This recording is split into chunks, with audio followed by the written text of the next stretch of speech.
Please help support the channel by visiting our Amazon store, affiliate link below. Hey, what's going on, everybody? My name is Matt Jarbo. This is 3 Buck Theater, and this is my review, my what I think of Inhumans Episode 3, Divide and Conquer. After the last 2 episodes, I was very curious to see what was going to happen next. Not necessarily from an entertainment perspective, but more from a, can it get any worse? And in some ways, no, this episode didn't, and in other ways, it felt like it kind of did. And I will talk about that. So this episode continues the story of the Inhumans separated on the island of Oahu as Maximus attempts to gain control over Adelan on the moon.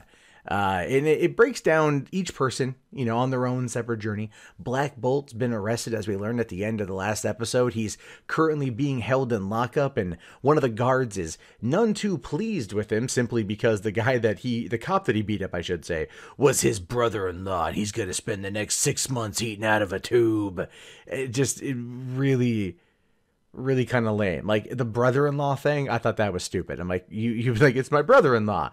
He's kind of a dick. Like, you know what? I mean, he's family, but, he's going to spend the next 6 months eating out of a straw. Like, I really don't care. But instead, what we do is we get an introduction to a Dr. Declan who lives in Santa Barbara, California.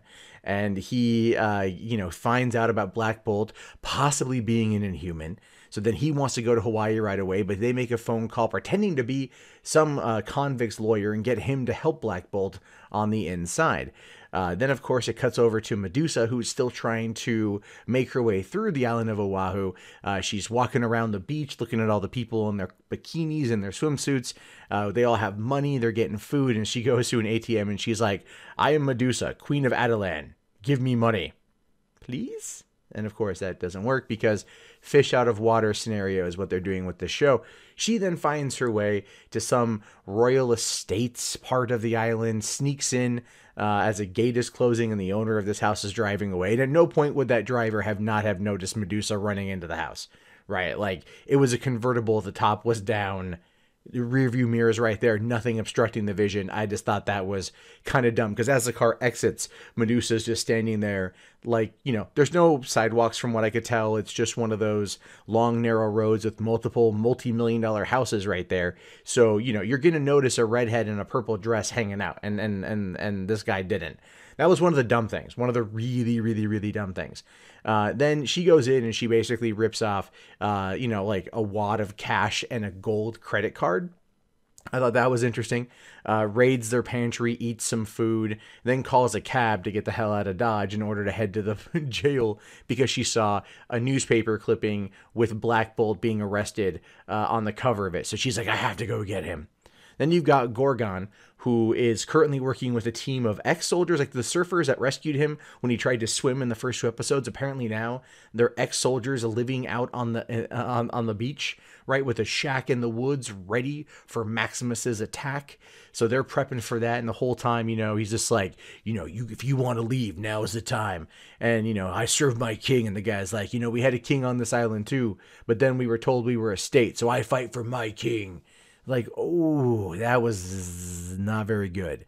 Like, the first half of the episode was ultimately not very good. But Karnak's story was interesting to me only because I don't know if they're adding in more characters, like a potential love interest for him. In the first episode, it shows him, talking with some servant girl, and he was like eyeballing her, and she's like clearly eyeballing him, and he's like, we'd have fun for 2 days, and I'd get bored of you, and I'd kick you out, basically, right? This whole kind of selfish, I don't make mistakes, I can see every move around me 100 times over, so I don't ever make these kind of errors. But then he gets hit, or he falls and hits his head. So now his powers kind of suck. But he meets this woman and I'm assuming her boyfriend or business partner and his friend are now also living on public land growing a pot farm. And he just happened to stumble in. And then he's all trying to talk to her, and she's like, if you want to, you don't want to die, you're going to have to basically be cool with everybody. Tell us what's going on. And he's like, I just serve my king and they're my family. And she's like, well, yeah, okay, I get that. And they have this kind of bonding moment. And I'm like, that's going to be the love interest because he cannot predict what she's going to do. He cannot predict the outcome because of his head injury, but she's still showing him kindness and empathy, and that's going to become something, because you know something's going to happen where Maximus is going to send down some dudes, and those dudes are going to roll up, and they're going to probably kill the other two honkies that are there. These guys are expendable beyond belief. You don't even give a crap about their character, but him, Karnak, and the girl are going to get away, and that's going to be how they're going to team up with Black Bolt and Medusa when they all get back together. So Maximus is still trying to gain control. We get a little bit more backstory this time around. About how they ended up taking the same test that every other Inhuman takes to discover that Maximus is 100% human, and that Black Bolt cannot speak because his voice is the most powerful force in all of Adelan, and it could destroy the entire city. You also find out that, you know, like the lineage of kings, and the fact that, you know, Maximus is a human, he won't ever actually be seen as king in there. And then he tries to get Crystal to come around, and of course she's just like, you know, yeah, all right, I'll think about it, sort of thing, like whatever. And then she tries to get him to essentially kind of bring Lockjaw out, but he ain't having none of that. And at the same time, Maximus sent Auron sent her some backup, some people to help her take down the royal family, because she clearly got her butt handed to her by Medusa the last episode.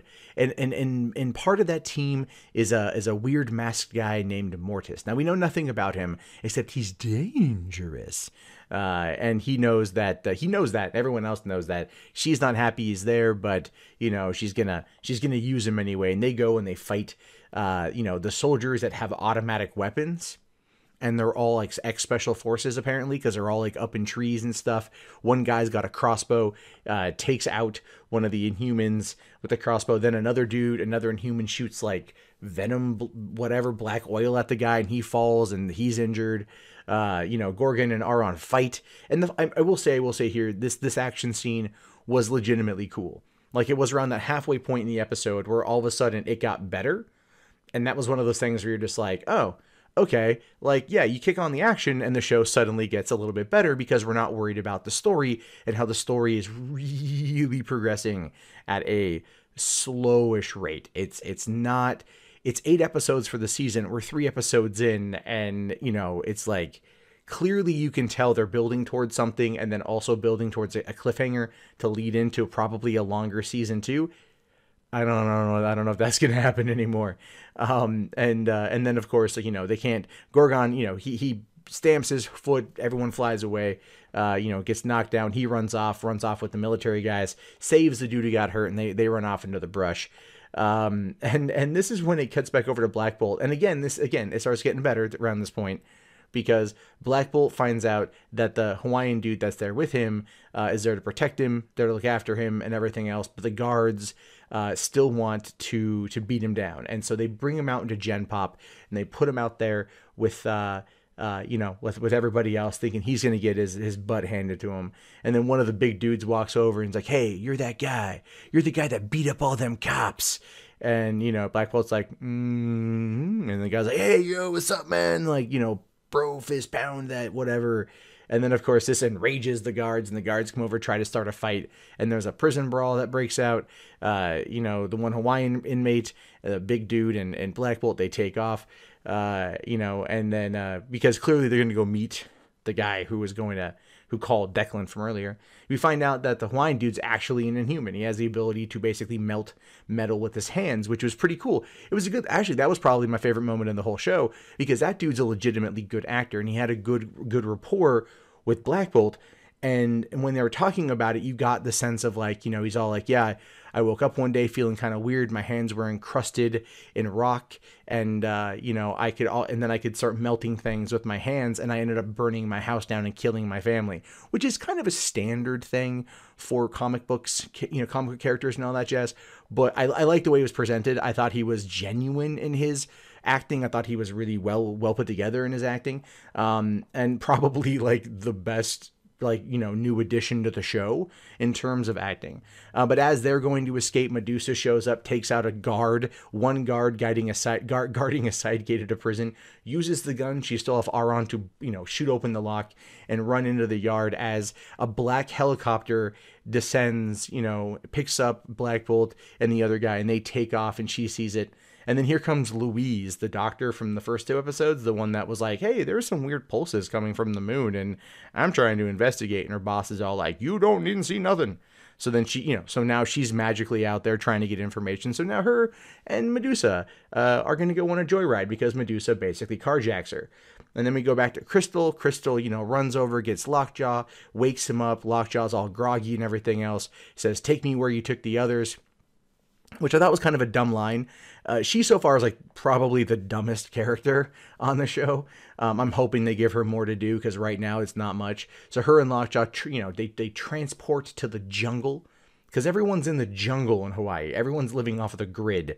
I didn't know Oahu was that big of a place, to be honest with you. Especially like the off the grid ganja farm that Karnak found himself tied up in, literally and figuratively. So then they're there, and Lockjaw's all groggy. He lays down. Here comes a dude on a quad. The dude's not paying attention and just barrels right into Lockjaw, flies off, and then Lockjaw's injured, and that's where the show ends. It was marginally better than the second episode.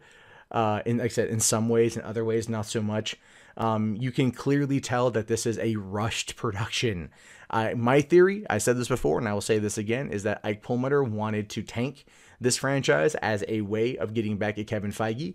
The 3rd episode nearly confirms it. It had some cool moments, like, they're legitimately trying, but I think everyone involved knows that it's probably going to go downhill. We've got 5 more episodes to go. It could entirely turn itself around. I have no idea. I'm going to keep watching because even though I'm critical and I'm kind of laughing at some of it, I am genuinely engaged by the characters. I'm now genuinely interested in where the story goes. I definitely want to get more out of Louise because we know nothing about her except she's an analyst. And she went to Hawaii to go search this on her own. Like, it's that whole Beverly Hills Cop scenario where it's like, oh, your friend was killed. Why don't you go take a leave of absence and just get your head on straight? So, they fly to Beverly Hills to solve the crime. She flies to Hawaii to solve the crime, to figure out what's going on.